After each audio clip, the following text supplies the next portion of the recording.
There's two broad ways of perceiving reality. And one is that we live in a describable world that consists of all the things that we seem able to identify.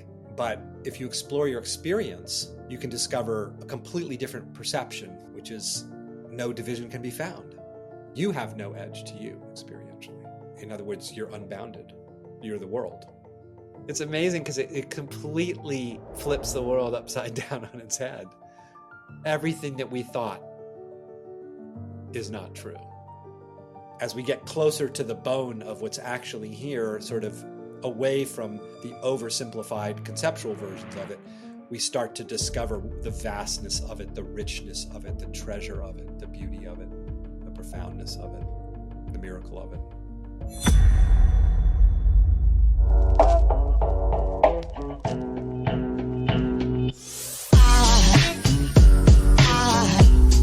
Aside from my soul. Whoa. This week's episode is with John Astin. And as you guys know, non-duality, unity consciousness, conversations are starting to emerge here on the Inspired Evolution podcast. And I, for one, absolutely love them. But in this particular conversation, hold your horses, because John is in that non-dual state, it seems, and he's able to talk about it. And so he actually not only discusses and describes the non-dual state of awareness, he's managed to craft over the last 30 years of, crafting this art of speaking about the non-dual state, having been in this state. His conversations are experiential. He brings you from your state of awareness towards the non-dual state, and then will allow you a moment to breathe and pause and experience what the non-dual state feels like. This is not a conversation. It is a transmission of the non-dual state, and it's palpable on how it feels to be in non-dual awareness, unity consciousness. I can't say much more. This is not for the faint-hearted. This is for those that are willing to experience what it feels like to be in a non-dual unity state. Tune in for more. Hey there, Inspired Spirits. At the time of this recording, only 94% of you that are actually returning to watch a second or a third or a fourth video here on the Inspired Evolution podcast are actually subscribed. I can't tell you how much it genuinely helps everything we're trying to achieve with promoting positivity in the world through your subscription. Every time you hit subscribe, it helps us grow the platform. It lets guests that want to come onto the show know that it is worth their time to take the time out to carve out a conversation like the ones that you're enjoying here on the Inspired Evolution podcast. My personal commitment to you is, as the show grows, more and more quality, more and more conversations, richer and richer things will flow around here. That is my absolute commitment to you. To be completely transparent, as we grow and when we finally get to that 100,000 subscriber mark, currently we do 2 episodes a week. I'm looking forward to getting us to about 3 episodes a week so we can really keep the juju going and flowing at an even greater level. And all of that is enabled by you taking the time to hit subscribe, hit that bell notification. So if you can, please take a moment, come on, take one quick sec, hit subscribe and hit that bell notification icon. It helps so much more than I can say. Thank you so much. Welcome back to the Inspired Evolution. And we have with us today, deeply inspiring our evolution into spaces and places I think you might have never been before. John Astin. John, how are you? I'm well, thanks. Amrit, pleasure to be here. John, I find myself saying Austin every time. Is it Astin? Is it Austin? How do I pronounce Austin? It's Astin, actually. Yeah. It is Astin. Yeah. There we go. Sorry, I'll get it right, and then we'll clear it up from there so everybody knows. John Astin. And for those tuning into John for the first time, he's a renowned health psychologist, author, musician, known for his contributions primarily for mind-body medicine. He's written 4 insightful books exploring the human experience and consciousness. He's produced CDs. His academic work includes a focus on mindfulness-based interventions in psychology and healthcare. He's a professor. There's a lot of good stuff going on in there. I wanted to dive in a little bit deep today, John, and just ask you about, we have what you describe, and I'm going to find it very difficult. We were laughing a little bit before we started the episode because we're trying to put words to the ineffable in some way, the indescribable in other ways. but you do an amazing job of doing so. So one of the places that I find myself finally grabbing some footing, let's start there, in and around your work is, starting to understand this, the conversation around there is a conceptual reality versus there is reality. And maybe because I'm Indian and there's, the baggage that I bring around the terms of Maya, etc., and the illusion of it all, maybe that is why I can get a grapple on the conversations that you so generously afford us towards potentially describing, some of the stuff that is difficult to describe. And maybe that is already preloading the conversation in a certain direction and I'm losing the audience, and I'll try not to do that. But if you could describe what you mean by conceptual reality and potentially disseminate the differences between what conceptual reality is and what reality is from that point, then is that a fair enough place to start, in your humble opinion? If Sure. there's anything else Yeah, that you yeah. feel like preloads context, feel free to welcome that No, in as I think it it highlights, essentially what I'm talking about. So it's a perfect place to start. Um, I sometimes say that there's um, two broad ways of sort of um, perceiving reality or thinking about reality. Um, and one is that, and this is the general sort of consensus reality, is that we live in essentially a describable world um, that consists of all the things that we seem able to identify and describe. I mean, even that there is a world, right there, we've described something, right? So right off the bat, there's all these sort of priors, these assumptions that, I'm a human existing in a world. That's a description. Now, I'm not saying it's has no validity as a perspective. Um, but as it turns out, by exploring what's here experientially, we can begin to discover what we might call a very different world in some sense. And it's a world that turns out to not be collapsible into any of our descriptions, that it doesn't actually, despite the power of our conceptual frameworks and our language, which sort of supports conceptualizing, they kind of go hand in hand. Uh, it really does seem as if, like, I know this is a computer, and I have a name for that phenomena. And I know you're a human being and I'm a human being and we're having what's called a conversation. And I mean, these things are just absolutely taken for granted to be truths, essentially. That somehow the mind or consciousness's capacity to render this what this is, essentially, to resolve what it is. Oh, it's this. It's a fill in the blank. Whether that's something we might say is external to us, like the objects of the world that we think of as the objects, the phenomena that being experienced, um, or phenomena that's happening, we typically think internal to us, sort of subjective states, right? Um, it seems again as if we're able to hear something occurring, the event of what we might call the moment, and we seem able to encapsulate a great deal of it, maybe not the lion's share, but a great deal of it in our frames of reference, in our knowledge, essentially, of what things are. And as it turns out, there's something that can be discovered, which is that our actual experience deviates from all of our conceptualizations of it. And if I were to put it in a nutshell, I would say conceptual frameworks and the language, again, associated with those frameworks strongly implies that what's occurring is resolvable as something, whereas the actual experience of what's occurring reveals its unresolvability, that it doesn't actually, that this that's here right now, we could say experientially, um, again, that we think of as in all the ways that we do, like I'm sitting in a room having a conversation. Okay, so I just rendered what's going on here. but the actual experience of what's going on here is unrenderable. I don't know if that's a word, but it's not, it doesn't actually collapse into any knowledge framework.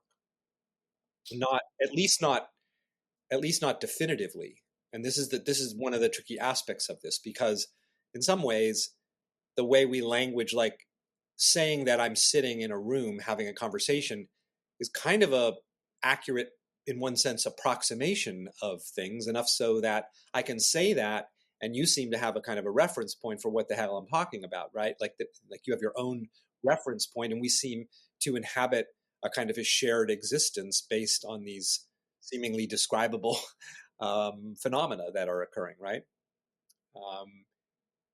But it's really quite remarkable to discover that under scrutiny, the frames of reference don't hold up as being capable of capturing this. And there's several reasons for that we can talk about, of course. Ways to begin to get a sense of how this is the case, that this other perspective, if you will, what we could just say the perspective of unresolvability, or the perspective of indeterminacy would be another way to put it. That the truth of experience is that we can't determine what it actually is. I ask this question in my work throughout my writings and teachings. Okay, so here's experience, human experience. What is experience actually? Like, what does it consist of? What is it comprised of? In the same way we might ask what a material object is comprised of, and a physicist could explore that and delve into matter to try to determine what matter is. And there's this, by the way, very, interesting, provocative parallel here, which is that the more the world of physics delves into the nature of matter, in one sense, the less clear they are about what it is. Isn't that wild? It's sort of like, you would think the more we look, the closer we're able to pin down and resolve, what exactly is there. Like, okay, I've figured it out. I've got, it's this. This is what it is. I can put my finger on it. And it's like, but being able to put our finger on reality, whether we're talking about the so-called material world or our day-to-day experience, turns out to be, I would say, an impossibility. And essentially, it's because what we're dealing with is infinity. And how do you resolve what infinity is? It's infinity. It's not, it doesn't collapse into something finite, and our conceptual frames of reference are finite.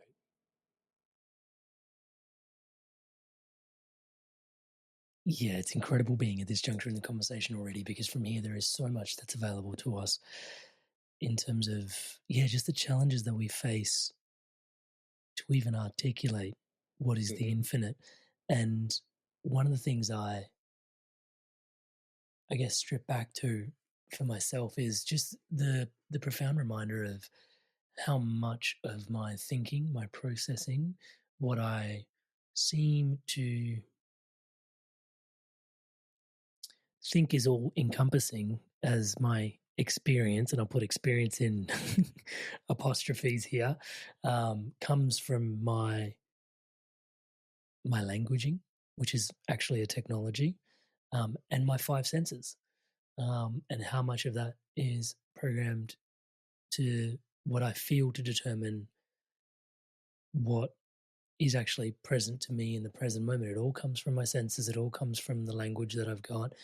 And even I would go as far as saying, touch wood, this is, in this podcast, people are versed with the conversation around intuition and that sort of stuff, like intuitive hits, even the present moment sort of having a certain energy to it. I find it quite profound when I start to broach your work, because even all of that seems to be built upon a frame of reference. And then as soon as I'm referencing something, it seems like I'm working within a limited dimensionality to what really is available to me to experience the all that is. And I don't know, again, I lose words to be able to articulate it. This is where I hand it back to you. If you think about the word define, we could say one way to understand the word is it sets the limits of what the thing is that's being defined, right? You say, if I were to define you, essentially setting the limits of Amrit, like these are the limits of what encompasses and encapsulates you. I've defined you. And if what you are, or what anything is, any phenomena is fundamentally infinite, well, you can't, it has no limits, fundamentally. So there's no, like, the minute I define who and what you are, I'm telling a story about infinity that can't really be told. You know, you defy categorization and classification and description fundamentally, as does everything else. And that is a profoundly, you know, I'm often repeating this. I'll just say it. Hopefully, both say it repeatedly. But I'm not really talking philosophically here. I'm really a pragmatist. I'm really interested in,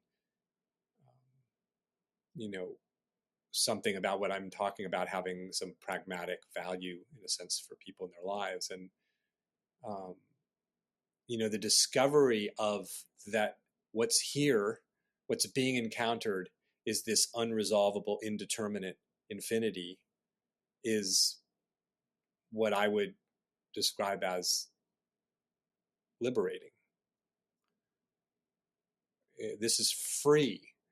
The moment is entirely free of all frames of reference. It's free of all descriptions and identities and limits, utterly free. It's not bound by anything. It's wild in its freedom in that sense, and in its ungraspability. And so, you know, conventionally speaking, you think about, you know, I'm trained as a psychologist and I don't practice clinically, although I work with individuals, sharing, you know, the things you and I are talking about, speaking about, and I work with people in that context, not really much of an explicitly psychological context, although there's a lot of relevance, I believe, for how people navigate what we think of as our psychological lives. So the two are connected. Um, but you think about, you know, the human suffering, psychological suffering, you know, I'm a human being trying to navigate this complex world, and the complexity of my relationships, and I sometimes feel overwhelmed by things and stressed by things and feel as if I'm caught in some whirlpool of worry and anxiety, and um, I'm stuck in my, you know, my shitty life and my, you know, my challenging, difficult, overwhelming, traumatizing circumstances, and my rough past, which continues to, you know, be harmful in some sense in terms of, I mean, you see on and on and on and on. I'm essentially describing the, you know, some of the parameters of what leads people to have this sense of suffering in some ways, right? Struggle. And so from one perspective, yes, I'm a vulnerable creature existing in this potentially at every moment threatening universe. And at some level, you know, as that seeming organism, I am often on guard and braced in some way against what's happening and needing to protect and defend myself, and worried about what's going to happen in the future. And am I going to be okay? Can I find my way? Can I resolve this, that, and the other thing that's happening or might happen? And on it goes. And then there's what I would call the deeper truth of experience itself, of reality itself, which is, well, what I call an individual being stuck in X, Y, or Z is actually just pure, boundless infinity. Well, wow, has a really different feel to it, shall we say.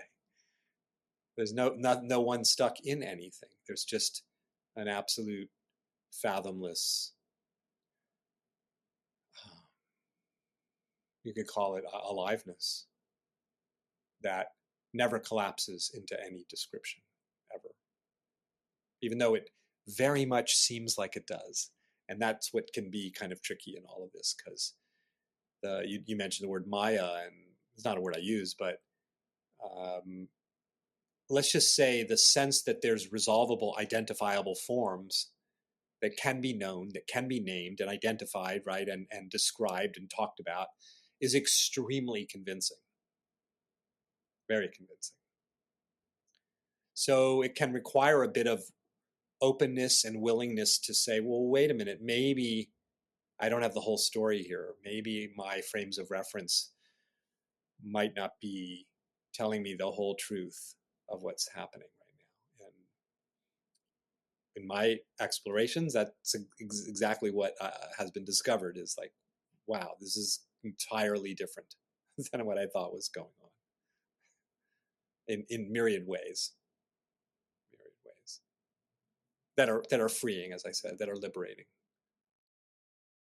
Because that was going to be one of my questions is why is this so important for us to recognize? But I think you've already answered that question in the liberation and the freedom that is available through. Again, I find myself butting up against language because I want to say, again, in such an awareness. And I don't want to turn this into a lesson around semantics, but maybe is it such an awareness? Is it an awareness? Can you correct me if I'm wrong? I'm actually open to, really.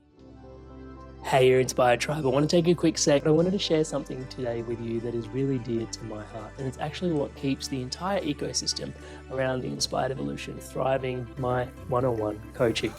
So it's basically coaching that helps you live a spiritually aligned life. I coach people from all different types of walks of life. That these people are leaders and they're looking to have an incredible spiritual impact in the lives that they're leading for themselves and then also lead in alignment to their values. Now, you don't have to take my word for it. Here's a few people that have also transformed through my coaching, and here's what they have to say. Amrit is a fantastic coach. In a few sessions, he got to a depth that I'd only experienced before working with certain medicines. He's gone through a lot of the struggles that you're probably facing. Then my corporate banking job wasn't really doing it. You feel like you're not making progress towards your goals. And Amrit's been a really strong, supportive figure in my journey. I'm more in control of myself. I'm kinder to myself. I actually have that vision and a purpose. I do feel like I'm a better version of myself already. Amazing energy. He was easy to talk to, which made me easy to trust him. Working with Amrit at 9 o'clock on a Saturday morning, and really I was bouncing out of bed. Whenever I get off the calls with Amrit, best money we've ever spent. I would not recommend him because I don't want everyone to know about him and then I won't be able to book him. If he gets too busy, I won't get my turn. I would say absolutely. There's no way you can work with Amrit for a period of time without being transformed. So if you're considering him as a coach, do not hesitate because you won't be disappointed. As you guys can see, there's a lot of people all over the world from all these different corners experiencing incredible transformations. I don't think, if I can say humbly myself, that there is anything quite like this somewhere else online. Most people that, have channels that, grow and grow and grow don't really focus on one-to-one offerings. I have just found that it is the most profound space where you can bring yourself in a private container and really just share what's going on for yourself. And if you want to book in for that call with me, touch base, it's www.amrit.coach/life. That's www.amrit.coach/life. There is a link in the show notes below to book in that call. And if you want to take your journey further, if you want to dive in deeper and you really want to live a spiritually aligned life, if it's for you, please do check it out. And without too much further ado, once again, for your spirit, for yourself, today's podcast. Yeah, I mean, it's a... how would I put it?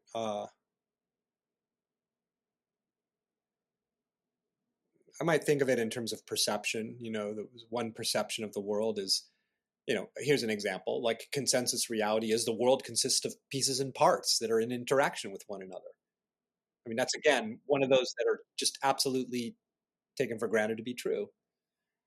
And then if you explore your experience, you can discover a completely different perception of things, which is no division can be found in experience. There's no division. There's just experience. It's undivided. It's inseparable. There's no pieces. Everything is experience. So experience shows up as differentiated and distinct, one thing from the next. Like the sound of my voice shows up as a phenomena right now, experientially, sound of my voice. And then there might be thoughts about the words that are being spoken, and those show up in their own kind of strange dimension. The thoughts are here about what I might be speaking about. So they appear distinct and recognizably differentiated one from the other, don't they? There's sound, there's thought about the sound. Now, notice something really interesting. So now we have this assumption that there's two things and they're separate from one another because there's sound and there's thought. Cool. Well, now feel what you call sound. Just feel the presence of sound. There's a sound as a phenomena that's being felt in experience or seen in consciousness. You could say it either way. Here is sound, this thing that's appearing as a phenomena, and there's thought that's appearing as a phenomena. And as this presence that's appearing of these two seemingly distinct things is one presence of experience, one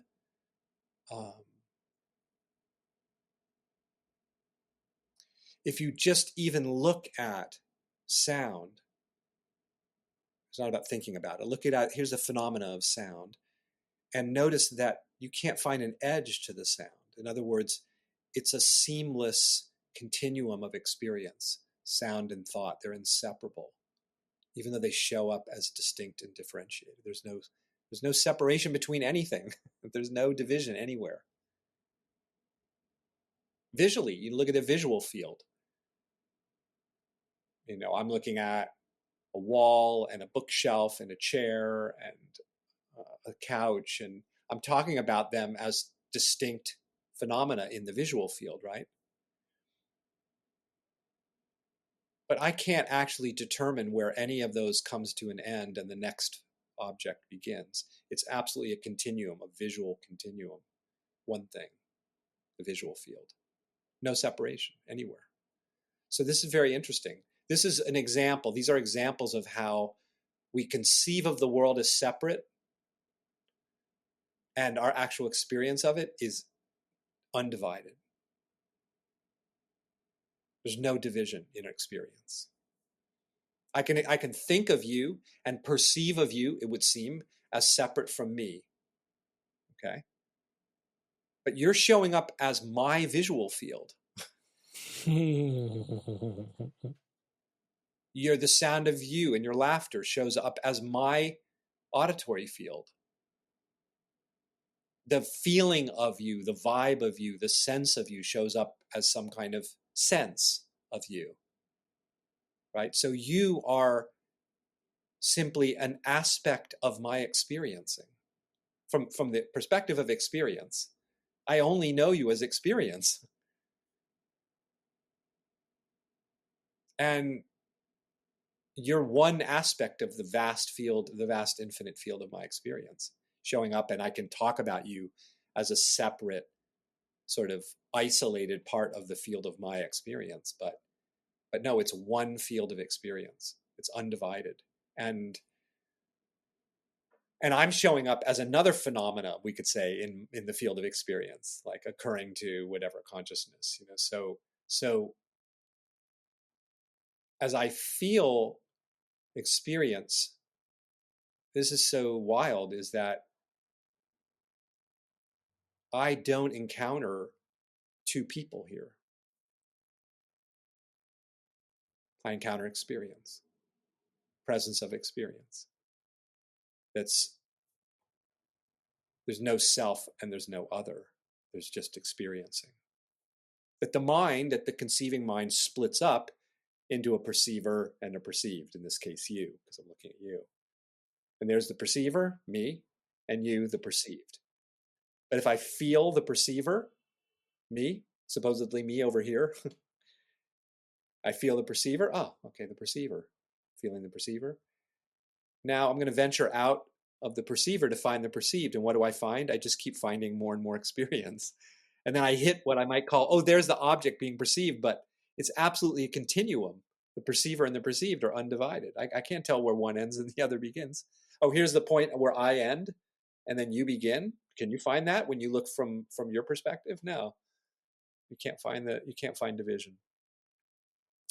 And so this is an example again of how our experience deviates completely from our concepts about the experience.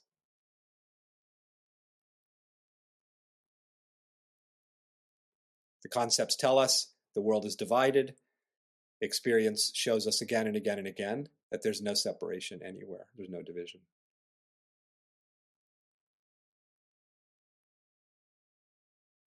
For example, look at your body. Take your body, for example. You think of your body, we think of the body as an edge. It's got an edge and the body ends, right? And then the world outside of the body begins. And this is where most people kind of feel themselves encapsulated in the body. And then the world outside of the body, right? So if you feel your body, what you call the body, you have a name for this phenomena. So now that name's referring to something, go to that something that the name's referring to, okay, as experience. Because so there's a word, body, referring to what? Okay, now I'm going to feel what it's referring to. And what do I find? Well, some people would say I find sensation, okay, that I call the body. But notice, okay, even if you do that, which is again another label, but because you're not experiencing sensation, you're experiencing experience with no label, just experience, just pure experience. But even if you call it sensation, then just for purposes of discussion, and you feel the sensations that you would say are the body, notice that the sensations are completely open. They're unbounded. There's no edge to the sensations, is there? Do you find an edge to your sensations?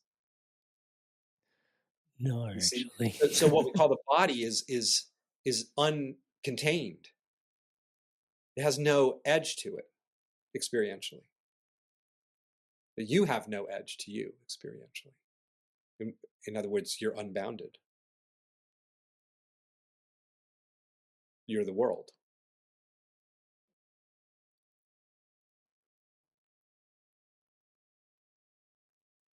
One of my favorite meditations of yours is where we start looking for the edge of the moment. Mm-hmm. And the edge of anything, yeah. I'm consistently left wanting. The conceptual part of me is consistently left wanting. It's always gonna strike out, a baseball, an American baseball metaphor. You're always gonna strike out when you try to determine what this is, because you won't be able to. Yeah, and the edge of the body just there was really cool to feel into because, visually and sensorially there's that skin, but when I venture into experience, it's... Well, that's the thing is actually there's not skin there. Skin is a label. There's experience there. There's something there, but it's not skin. It's just exactly what it is, but it has there's no label there, is there? No. There's no label on experience, none. Which brings me to, I remember sitting with a South American elder some years ago, and he was consistently trying to he was consistently rewiring my relationship with language in the short time that I spent with him. Because I would say, is this, I would, these are not the terms that we were using, but I would have terms such as, this is a tree, this is grass, this is a camera, this is my desk. And he would consistently be reminding me, you call this a tree, you call this grass, you call this a camera, you call this, we call this, reminding me that on some levels what you're trying to describe is just you describing something. It's, and you're when you label it as something, you've sort of reduced it to something finite. That's one conversation, but also your experience of it also ends at that point where you've labeled it in some, because you've sort of, it's out there and it's doing that thing that it's doing over there, when really it limits the, as I'm feeling into this conversation, like the experience of, oh, I call that a tree from a conceptual standpoint, but actually I look at your work, and you can probably help me correct this, but underneath it all as an experience, where does that begin and where does that end? And all this entire thing is an expression of potentially consciousness. It's almost like moving from, to use a metaphor, an artistic metaphor, it's like moving from all the images in the painting to the fact that what's actually there is this absolutely incoherent, abstract splash of color, and there's no forms. None. And actually, when you feel your experience, you can start to discover that there's no forms. This never becomes a form, but it looks like it does. Just like a painting can look like forms from one perspective, or if you take a kind of related metaphor, you're watching a program on television and there's all those forms. In fact, they're so convincingly forms that before you even know it, you've got tears streaming down your eyes, watching these forms, or your nervous system is all like jacked up because it's a very exciting moment or something. But there's nothing there. There's no forms there, right? There's pixels on a screen. So when you get really close and you look closely at the screen from one vantage, it looks like all these people, places, and things interacting. And then you get up real close to the picture. You go up to your television, you go up to the movie screen, and what do you see? Just pixels. You don't see forms. You see an abstract. You don't see, nothing's there formed, is it? And it's really analogous to getting up close to your experience, what you think is a structured, formed, coherent thing, like my fear or my whatever it is that you think of as a thing that's got structure to it and form, in one sense shows up structured in the same way the programs on TV show up from one vantage. Is very structured, complexly structured. The world shows up in this incredible, intricate structure and form. But when you investigate the forms and the patterns, you always find formless, patternless indescribability that's just constantly shape-shifting and never really becoming anything fixed or formed. That's the sort of, you could say, the constancy of the flow. If this is constantly flowing, let's just, for purposes of like logical argument, let's say this is, life is alive, right? It's dynamic, okay? So there's nothing static, it's alive, it's moving. It's not a frozen picture like a still, camera still, it's moving, right? It's alive. And in its liveliness, it's a ceaseless flow. It's not like the flow just stops and then the moment kind of hangs out like just like frozen. Like I'm just frozen, I stop. No, it's alive, isn't it? So in its liveliness, it's in this, we could say, process of constant flowing. And if something's constantly flowing, how can you ever hope to pin it down as to what it is and determine what it is? You can't. But it shows up as like, oh, well, there you are, like I can see you, like you're kind of holding still, sort of. But as experience, when we feel, this is again, you feel experience. I'm always saying this is like the sole practice that I engage with people, is to feel experience. Because what I think of is like, oh, I'm sitting in a static fixed object called my room. Well, how do I know I'm in a room? Well, because I'm having an experience of being in the room. And there's this like familiar reference point to the category that I call my room, and I recognize it. But the actual experience that I'm having is completely like ungraspable and dynamic and ever-changing. There's nothing fixed here. There's nothing permanent here. There's nothing solid here. There's just flow. Does that make sense? It leads into one of the questions I was going to ask you today, because I think even It does make sense. Sorry, I should answer the That's question. okay. And it leads in perfectly into one of the questions. Yeah. Because I think even the TV metaphor that you describe is, it opens up, again, I'm conscious of the language I'm using, opens up the mind a little bit, because there is a natural reach from the conceptual space into the space of reality, into feeling that the awareness of the infinite feels somewhat empty.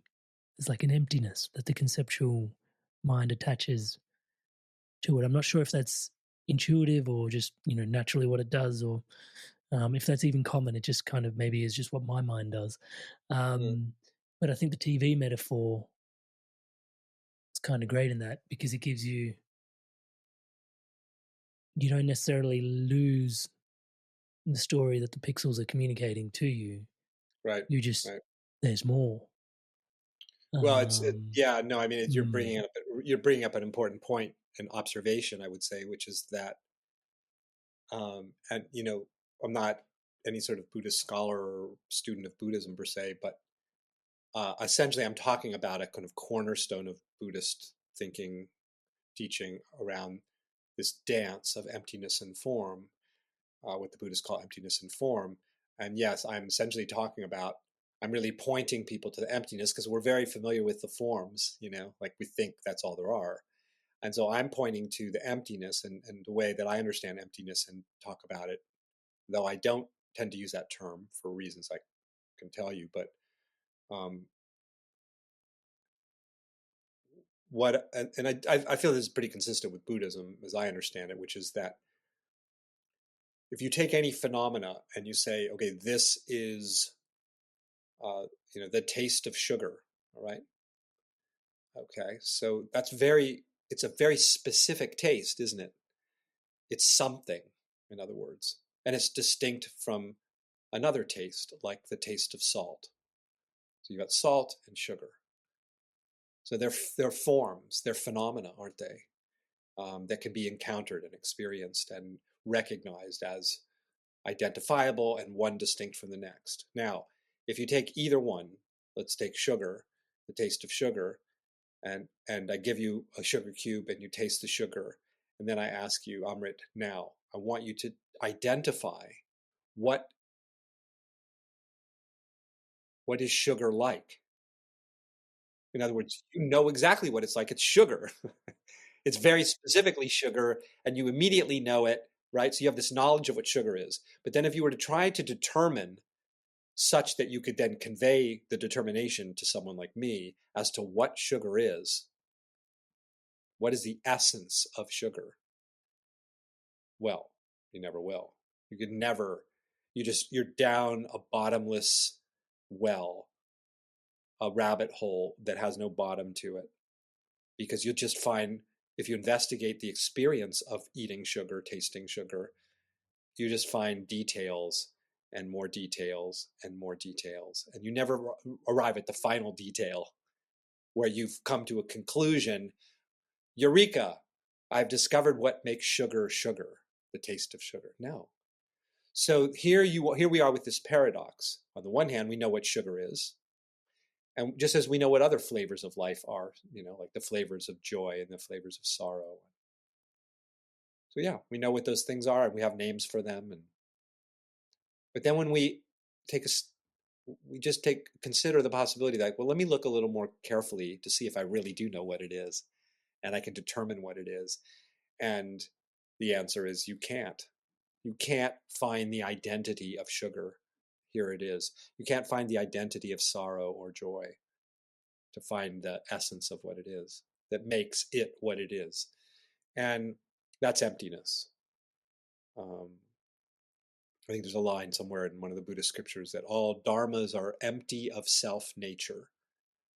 In other words, they don't have an identity that you can find, and that's their emptiness. You can't grasp the identity. You can't know the identity. And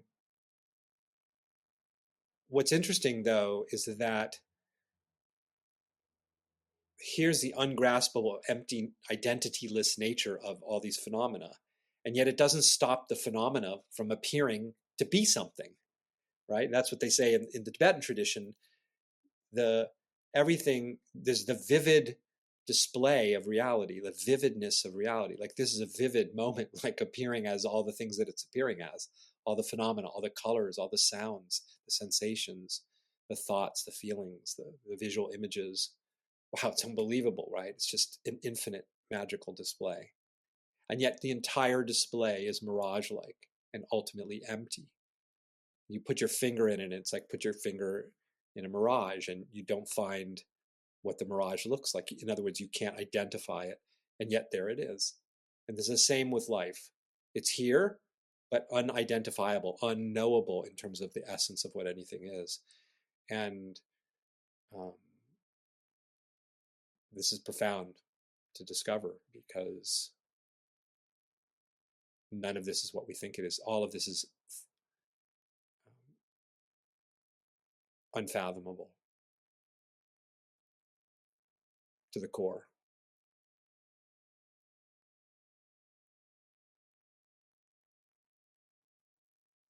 Were you, how do I frame this question?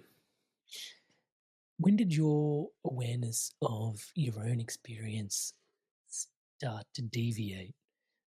Did it deviate? Was it What I thought gradual? everything was. Was it, yeah, when like, were you, because was it just a, were you never part of this conceptual reality?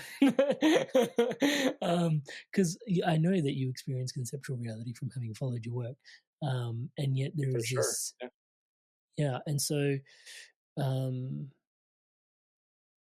because yeah, it like, you know, and I said this at the very beginning of the episode as well. It's like the bottomless rabbit hole nature of, you know, the experience. Yeah. Period. But there's no period. Yeah. It's trying to grapple with finding the footholds in the conversation around that, and yet, right, because there's no footholds ultimately. Yeah. Yeah, there's nothing to grapple onto, and it's very slippery for the. That's kind of the point, is to discover that there's no footholds. Exactly. Where does that leave you? Well, it leaves you. It leaves you nowhere, and yet, in a sense, everywhere. Yeah, at the same time, which is, yeah. And so, your awareness, like, is it something, because you've been practicing meditation and mindfulness since the 70s, is, and a part of me for dating you, even it's inappropriate for me to do so. You know, was this something that gradually like evolved over time, your openness to experience and being able to, and probably modulates the wrong word, between one awareness and the other, and I'm again probably making it more finite than it is, but yeah, or was it something, I guess, I think you get the nature of my question, is I'm finding it hard to ask it. Yeah, I mean, if I gave you kind of a Reader's Digest, you know, I pretty much out of nowhere became a seeker for things like, I wouldn't even be able to exactly say what I was seeking for initially, but there was just this sudden sense of looking for something else besides my so-called human normalcy that I'd grown accustomed to believing was everything, you know, that was true. And so I found myself searching, and somehow happened upon a lot of teachings that came out of the East, primarily contemplative teachings, and you know, was reading things that were intriguing about discovering the oneness of everything, and that kind of sense of inner peace and realization of the deeper truth of reality. You know, so something about that all was quite compelling to me. Even though I wouldn't really say that the search was coming so much from a place of suffering, whereas sometimes that is the case for people. I had a pretty happy life in many respects, and kind of a lucky, you know, early life, amazing parents, and I just happened to be in college at the time, and just suddenly this was just sort of taken by this sense of like, what is this? You know, just like this exploration. So I started meditating, and kind of a classic sort of Raja Yoga sort of style of meditation, which is very kind of heavy emphasis on concentration meditation practices, and with a mantra. And I struggled really, you know, with a lot of those practices, even though I kept doing them diligently, thinking that was going to eventually allow me to have this breakthrough discovery of my union with the divine, essentially, which is the goal of yoga, really, is to discover that, and in the different forms that yoga can take. And my interest has shifted a little bit, and I was very interested in integrating my interest in meditation with academic pursuits when I decided to go back to college, because I'd taken some time off from school. And I very much wanted to kind of research and also teach meditation, but I couldn't do it in the yogic context that I was learning it, because the teachings were sort of secret. Only the monks could teach the style of practice I was doing. And so it was sort of happenstance that I discovered that people had started researching what was being called mindfulness meditation, had a lot of similarities with what I was doing. So I kind of started to explore that and got interested in researching it and practicing it, of course. And I was having a similar experience, though I really wouldn't really say it was leading to what I was searching for. In some respects, I was often left a bit frustrated, trying to control my busy mind and all of that. And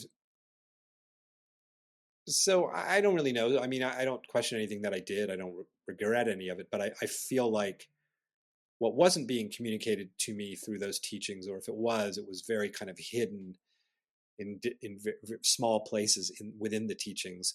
This idea that what I'm looking for, what I'm searching for, is actually already present. I mean, just think about it, like logically, in the more theistically oriented mystical traditions like yoga, there's this notion of the omnipresence of God, that this God that is basically everything, everything is a manifestation of the divine. And this is a very common notion. But I didn't quite put all of that together. I mean, maybe I had intuitions about it, but like, wait a minute, if the divine is everything, then it's already the case, because it means it's every moment.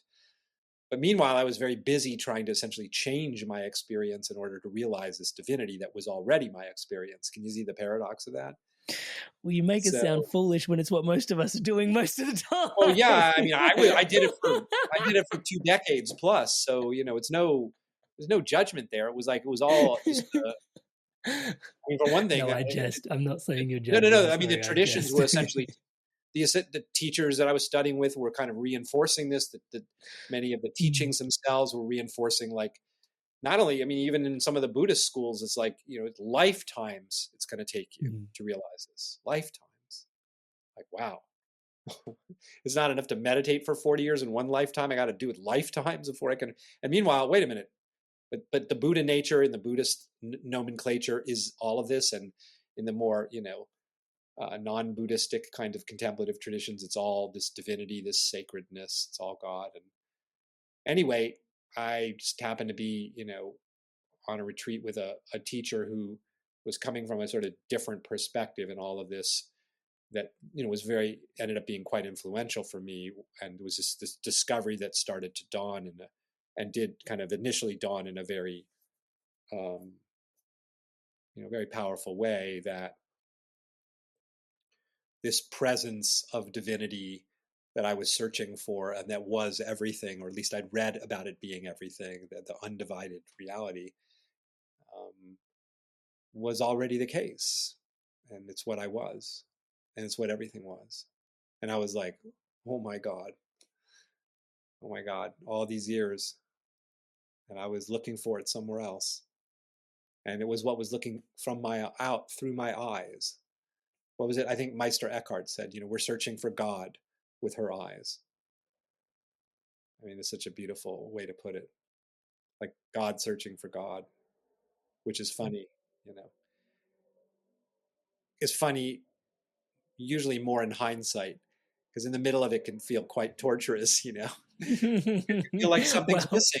You feel like something's missing, and you go on a search for it, and it can be exasperating, and you feel like, I'm still not realizing what I'm searching for. And meanwhile, the seeker is the sought, The seeker is what you're looking for, because the seeker is made of the same thing that everything is made of. And so as all of that was sort of revealing itself to me at the time, now this is some 20 plus years ago, another piece to this, which I don't think I fully appreciated the magnitude of this other aspect of what was starting to be revealed, although it's captured in the title of my first book, which was called Too Intimate for Words. And that is that, yeah, all these discoveries of, that I've been reading about, like it's already here, this divinity is already here, and the union is already the case. All of that is very true. But an aspect of that is also this discovery that this really is infinite in the sense of cannot be spoken, too intimate for words. The Tao Te Ching says the Tao that can be named is not the real Tao. And so if you look at the sort of progression of my 4 books that I've written about this over the years, you can see the beginnings of that understanding in that first book, even though I was still talking a lot about kind of, you really do. When I've looked back, when I wrote about this in the preface to my most recent book, which is now a few years ago, I kind of went back through my older books and I sort of said, wow, there's this thread running through all of them. And that thread is really what I'm highlighting now, which is what we've been talking about, which is, wow, as it turns out, where this has led me, this whole journey is to not knowing, actually, to realizing this can't be known, in the sense of it can't be determined as to what it is. And I think over the more recent years, I've been more explicitly coming to appreciate that in my own life, and that's reflected in how I talk about it now. And I really emphasize that sort of that one piece of it, that this is. The title of my last book was supposed to be, before the publishers took hold of it, retitled it, I was going to call it "It's Not What You Think It Is." Discovering the inconceivable nature of reality, or something like that. And they retitled it "This Extraordinary Moment," which is fine, because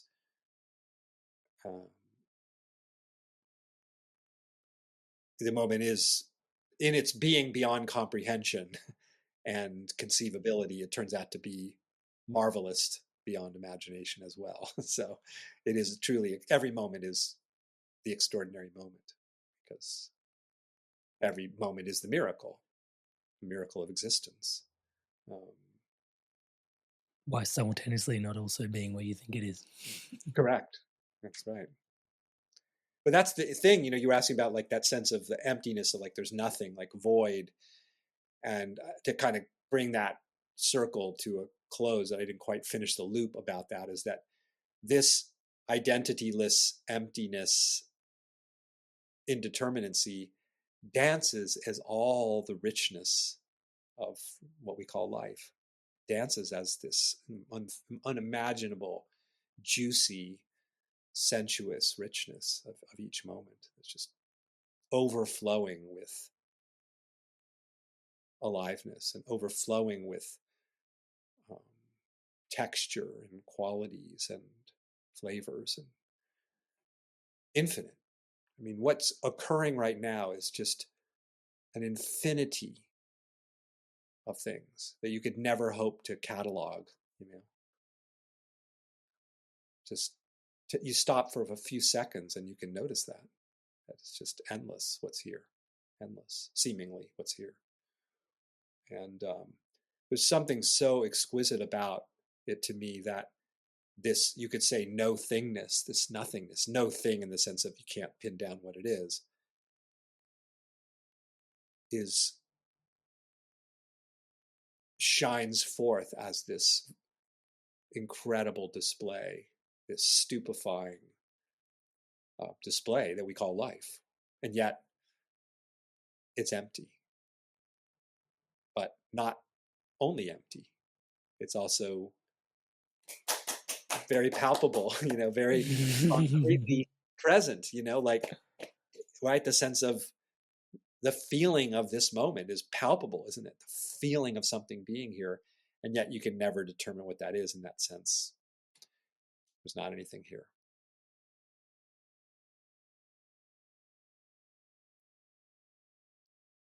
And you have to feel that to make sense of that. My saying that is, maybe it provokes one to take a look and see if what I'm saying makes any sense. But the place to go to find out if it makes any sense is in your experience, because that's where it makes sense. That's where you can see that this moment is simultaneously here and always here, like something's always here, and yet what's here is constantly vanishing. I mean, how weird is that, right? It's like it's just constantly gone, just gone in the instant of its arising, gone, and yet something's always here. Given how slippery it is, when you were first landing in this, did you was it quite disconcerting for yourself, or were you lucky to have support mechanisms and networks around you, or was it grounding to some degree because you'd been seeking for it for so long? Yeah, what was landing? I didn't experience it as I know some people report it was very even terrifying or disconcerting or destabilizing, or that was not my experience. Is not my experience. I do think that when you feel that there's no ground, it's groundless. Yeah. From within the experience itself, it's pure delight, because it's true. It has no bottom. But an aspect, you could say, of us that is looking for a ground, what it can count on, a kind of stability or security or knowability, and so maybe from that perspective it feels like, whoa, what do you mean there's no ground? But from within the groundlessness itself, it's it's obviously happy being groundless, because here it is. It's happy is maybe not the right word, but it's just being itself. It's just being its infinite, groundless, bottomless, fathomless self. Reality is,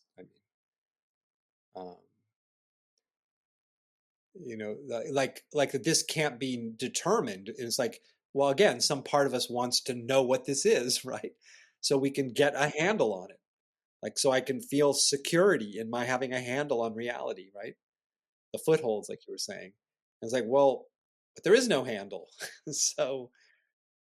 But that's not a problem. Why is that a problem? It's only a problem from the perspective of the part of us that wants a handle.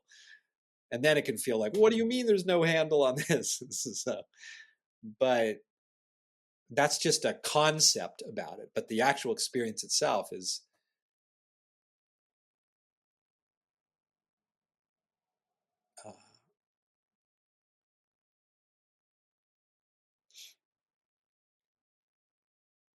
it's like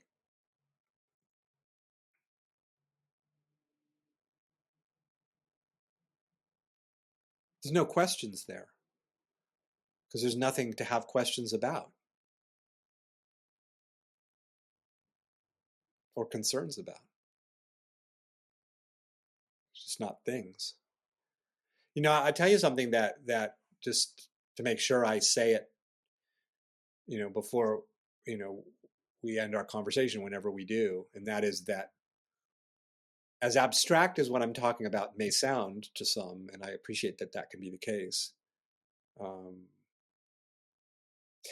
it's actually concretely what we're experiencing, and all the ideas we have are the abstractions. But the feeling of the moment's not abstract. Like, you feel the moment, right? It's not abstract at all. But check this out. So now I've been really reflecting on this a lot and emphasizing it more, because I think it's an important sort of point to make, and actually really maybe the linchpin, we could say, of all of this. And that is, towards the beginning of our conversation, I was talking about how coming to see the distinction between, and you set this up, as your sort of initial frame of my work accurately. So that there's this sort of how we're conceiving of the world to be, and then the way the world, you could say, is actually, right? That and coming to understand the distinction between the two, right? So maybe, arguably, and you see our language reflects this belief we have, and that is that there are things that endure over time, right? The phenomena that endure over time. Because if there weren't phenomena that endured over time, what would we ever be talking about? We talk about things as if they're things, and to be a thing, it has to endure over time, and we take it for granted that that's the case, right? My room has endured over time. This candle on my desk has endured over time. My ability to talk about my internal experience and name the experiences and talk about how I'm enjoying them or not enjoying them suggests that there's something there that's enduring over time, at least long enough for me to be able to identify it, right? And name it and know it, right? So there's this concept, of course, in Buddhism, very central to the Buddhist tradition, of impermanence, right? And that things don't have permanence to them. But the way we tend to think of impermanence, I think, and this is sort of more dawning on me and through lots of conversations with people, is that there's something that arises, that appears experientially, occurs, a moment. Well, we even have a word for it. The moment appears. And then the moment, that which has appeared, that we call the moment of experience or whatever, transforms. That's its impermanence, right? It doesn't stay as that thing, but becomes sort of the next version of itself, right? It transforms into something else. So it's like something arises, and then that which arises transforms into something else, and then that transforms. And that's sort of, I think, the basic sort of notion for many people when they hear this idea of the impermanent nature of phenomena, right? Again, even we have a word, phenomena, which means there's a thing, it's the phenomena, and then the phenomena doesn't have permanence. I'm saying something different. I'm saying that there are no phenomena that have impermanence. That's how impermanent they are. Well, let me try to explain that. So we think again that there's a phenomena and then the phenomena changes, right? That's the fact that it doesn't endure. What if, and I would say our experience will show us that what I'm saying is closer to the truth, if you will, and that is there's just change. There's not a thing that's changing. Now, what would that mean? Just think about it even logically.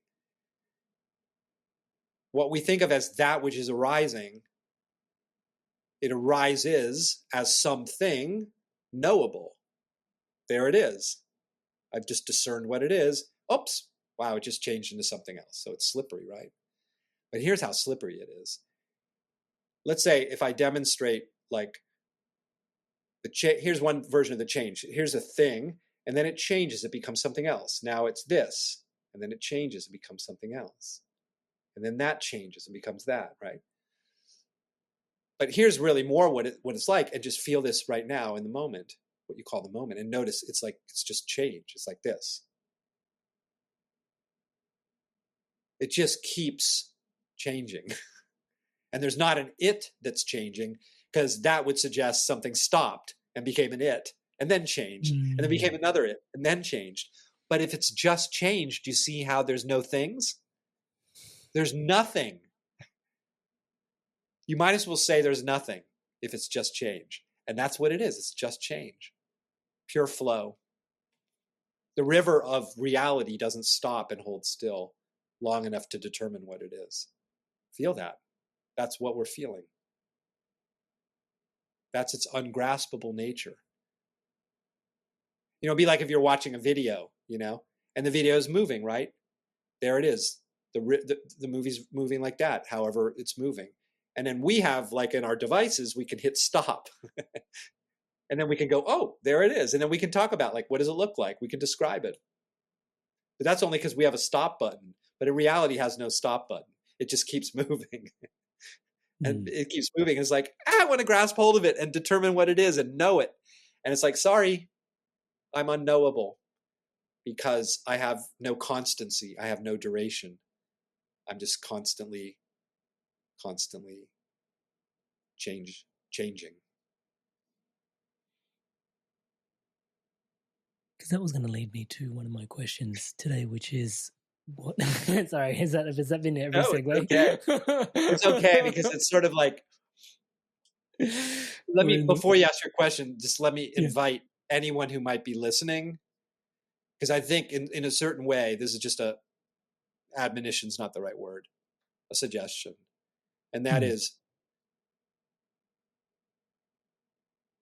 really, when you hear something like that, first of all, take a look in your own experience and see if it holds any water, any merit. And I think that it will. I think you'll notice that, wow, this has no stability, zero. There's no it to have stability because it's just utter instability. And feel that, and then let the profound implications of that sink in. That you and I have grown up, as every other human has, it would seem, to believe that there are things that endure over time. And yet our actual experience is telling us the complete opposite, that there are no things.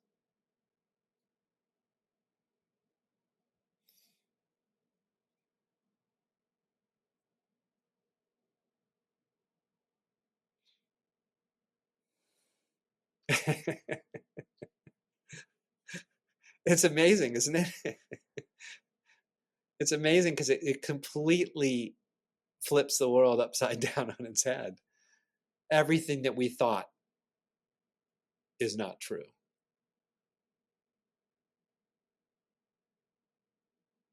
Because we can only think about something that's here long enough to be thought about.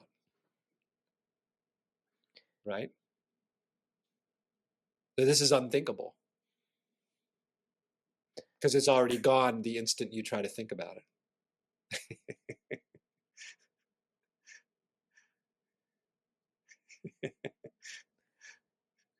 Question still sits on the tip of my tongue.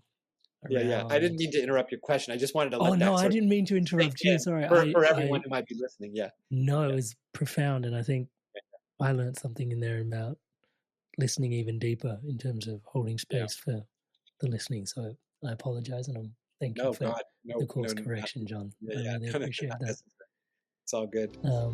Hey, you're Inspired Tribe. I want to take a quick sec. I wanted to share something today with you that is really dear to my heart, and it's actually what keeps the entire ecosystem around the Inspired Evolution thriving, my one-on-one coaching. So it's basically coaching that helps you live a spiritually aligned life. I coach people from all different types of walks of life. These people are leaders and they're looking to have an incredible spiritual impact in the lives that they're leading for themselves, and then also lead in alignment to their values. Now, you don't have to take my word for it. Here's a few people that have also transformed through my coaching, and here's what they have to say.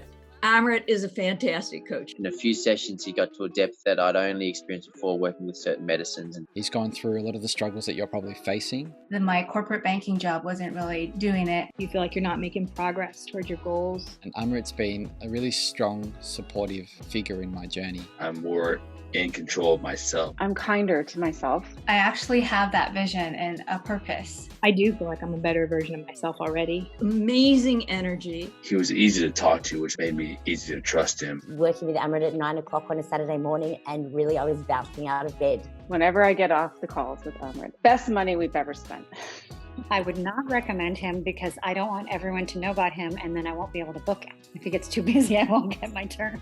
I would say absolutely. There's no way you can work with Amrit for a period of time without being transformed. So if you're considering him as a coach, do not hesitate, because you won't be disappointed. As you guys can see, there's a lot of people all over the world from all these different corners experiencing incredible transformations. I don't think, if I can say humbly myself, that there is anything quite like this somewhere else online. Most people that, have channels that, grow and grow and grow don't really focus on one-to-one offerings. I have just found that it is the most profound space where you can bring yourself in a private container and really just share what's going on for yourself. And if you want to book in for that call with me, touch base, it's www.amrit.coach/life. That's www.amrit.coach/life. There is a link in the show notes below to book in that call. And if you want to take your journey further, if you want to dive in deeper and you really want to live a spiritually aligned life, if it's for you, please do check it out. And without too much further ado, once again, for your spirit, for yourself, today's podcast. The question that, continues to just Yeah. eat in here is the purpose of all this thinking and all the the purpose of the thinking and the thing, and then like the nature of the conceptual reality then really starts to lose its foothold as well in your conceptual awareness. It's like, well, why the, pardon my French, why the is this even, why am I modulating moment to moment? Am I seeing things in this divided experience of like, oh, yep, camera here, John there, Amrit here? Like, it starts to beg a lot of questions of the conceptual reality and thought and thinking and the thinker and the thinketh and all the above. Yeah. Starts to question its purpose. I mean, if you take an impersonal stance on all of it for a moment and ask the question, why is reality being the way that it is, which is generating,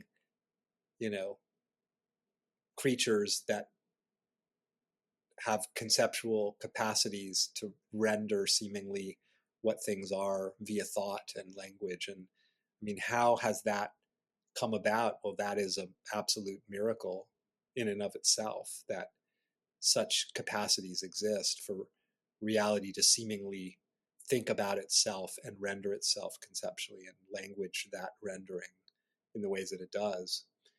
And that's like its pastime. It does that clearly. And, I don't really know the mechanics of it, so to speak, but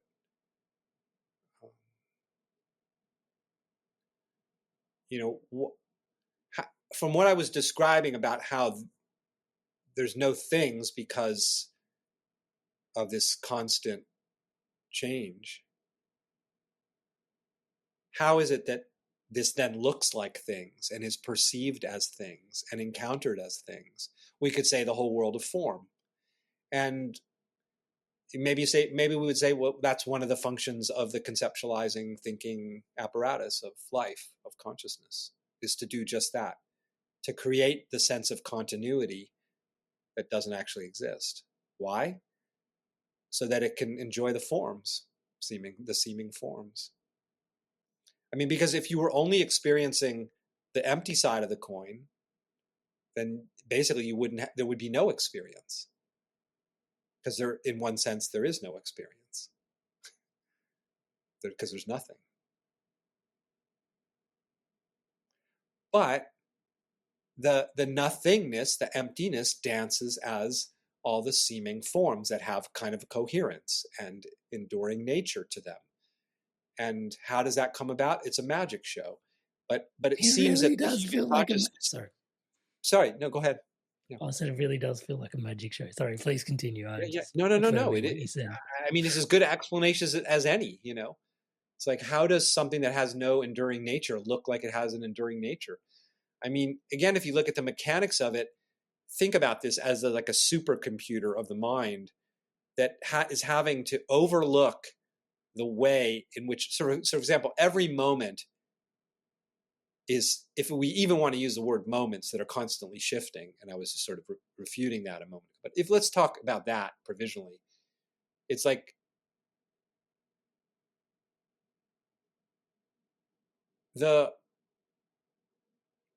every moment that I perceive what I call my living room right now is different. So in one sense, consciousness has to sort of overlook the differences to create the sense of continuity. Because if it's completely different from what it was an instant ago, I mean, I can look at it now and it's like, you can see, like, from moment to moment, it's like it's always different. There's something like one little extra pixel in the field that you happen to notice of the room, one little color, one little flash that maybe wasn't being seen the previous moment. You have to overlook that little thing that you saw just to create the sense of continuity. You see what I mean?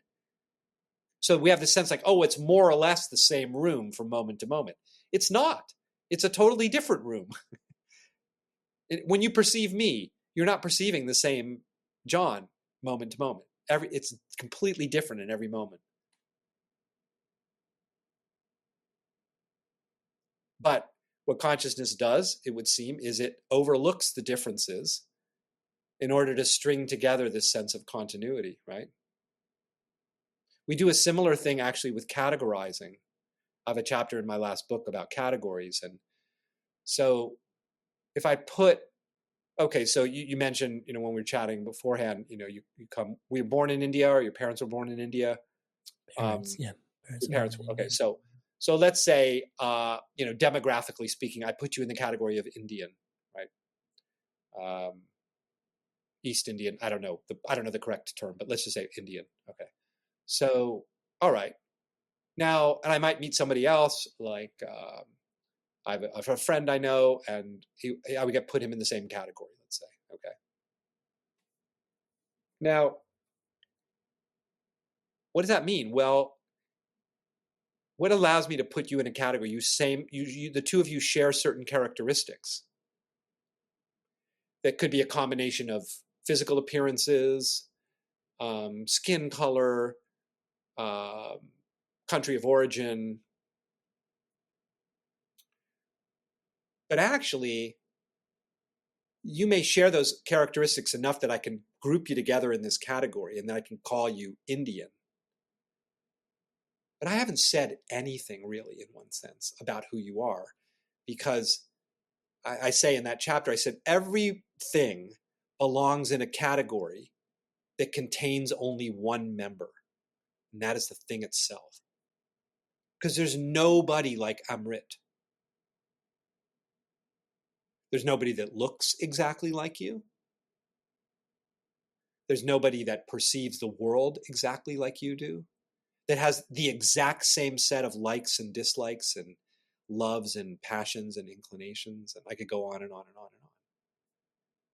So when we group things, phenomena, into categories, which we do all the time to speak about things, oh, there's a tree. It's like, that's not a tree that I'm looking at. It's dark, so I can't really see the tree outside my window, the one that's closest to my window. But if I could, I go, well, there's a tree. I just put it in a category. But there's nothing else that looks like that. Well, I say, well, no. There's these other things that go into the category of trees that have some of the same things. They have leaves and branches, But no, they're. Do you see what I mean? They're utterly. And this is what we do: is the power of language and concepts is basically oversimplifies the complexity. And it makes it manageable in one sense. So I can talk about trees and, but every single phenomena is utterly unique, which would make language difficult because there's an infinite number of phenomena. So it's like every infinite phenomena is going to have its own name, that's, it's like, it would be very difficult. But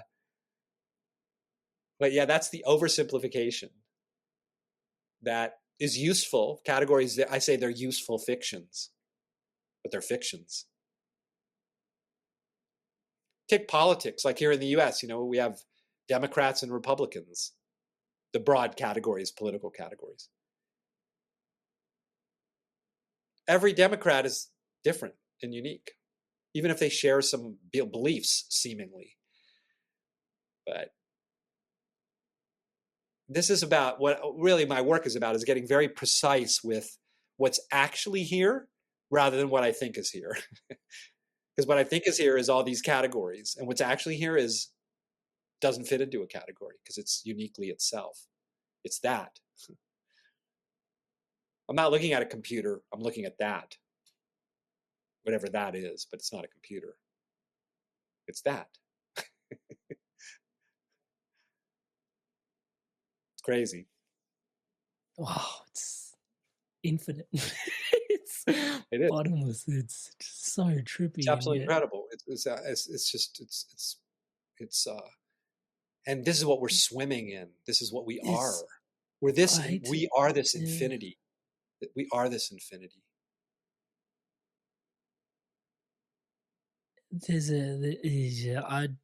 Again, words. John, you do this to me. I'm a good interviewer. Touch wood, I promise. My mum said no. Okay, I'll stop.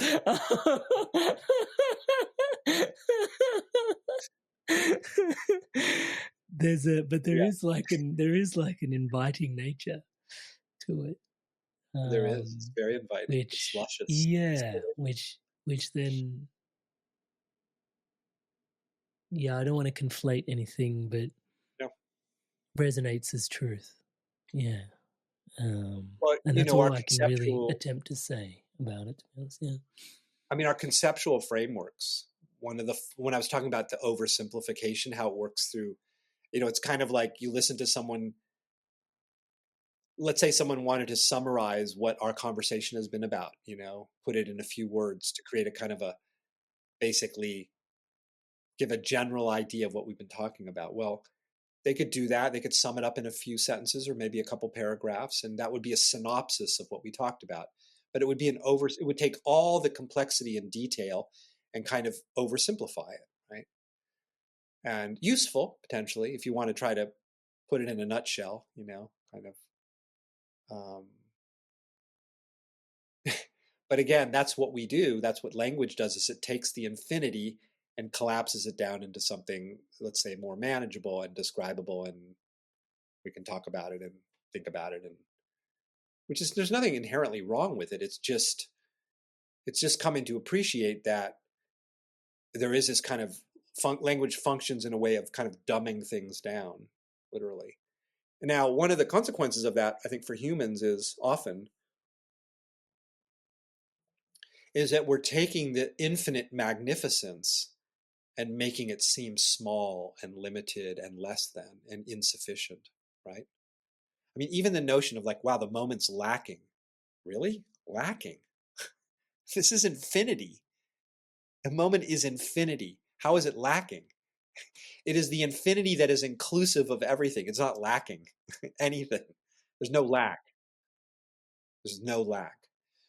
But the conceiving apparatus can interpret lack, can define the moment as, oh, my same old, terrible, boring life. You know, it's like same old, we say, right? It's like, really? It's this explosion of vitality and aliveness and consciousness and sensuality, and in every instant, never repeating itself. I mean, that's what's actually going on.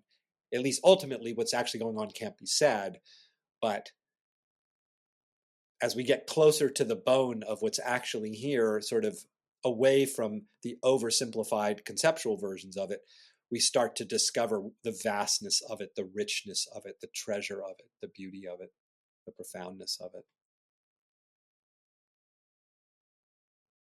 the miracle of it.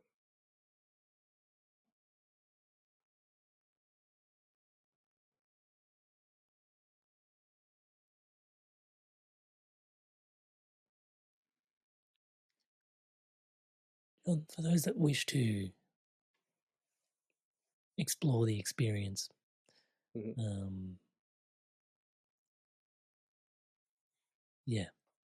your invitation for how we approach such, and again, I'm using words like work, but I'm sure there's better terminology. Yeah, how do we, your invitations, obviously I'll put a link to your books in the show notes below for people to be able to access and download.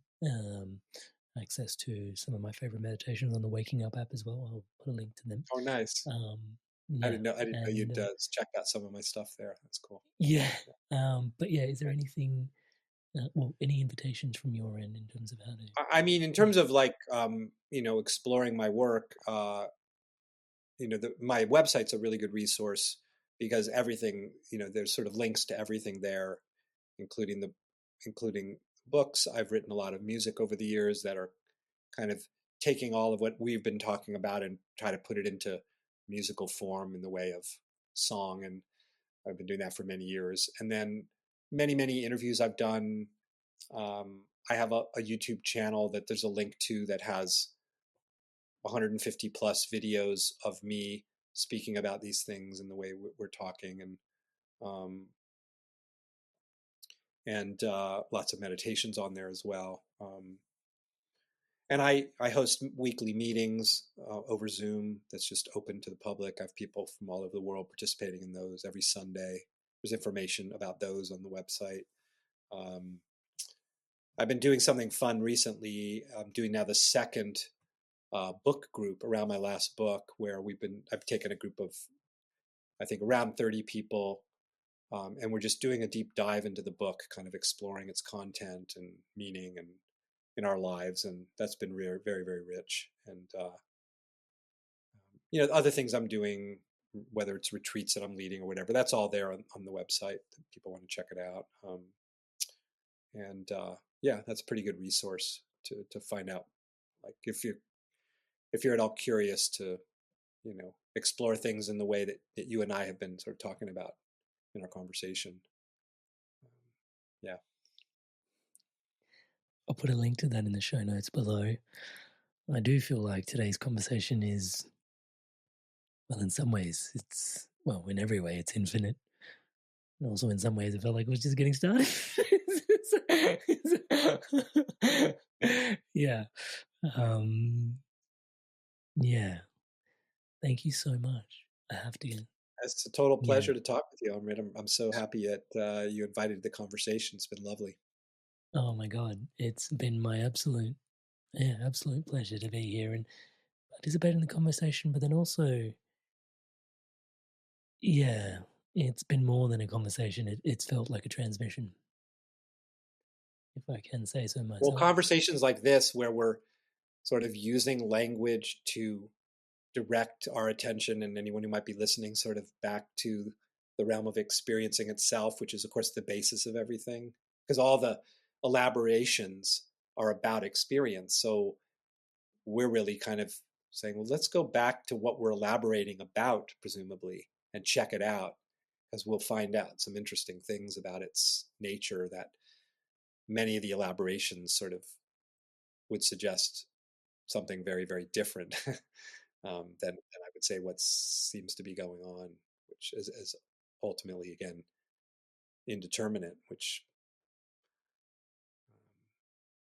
but that's, as they say, as it says somewhere in the Bible, the truth that sets us free, the truth will set us free. And that's certainly been my sense of like seeing the truth of this dynamism that has no stopping point, that's just in this constant unfolding, sort of ungraspable flow, is its own profound freedom from, as Krishnamurti said, freedom from the known, freedom from the known.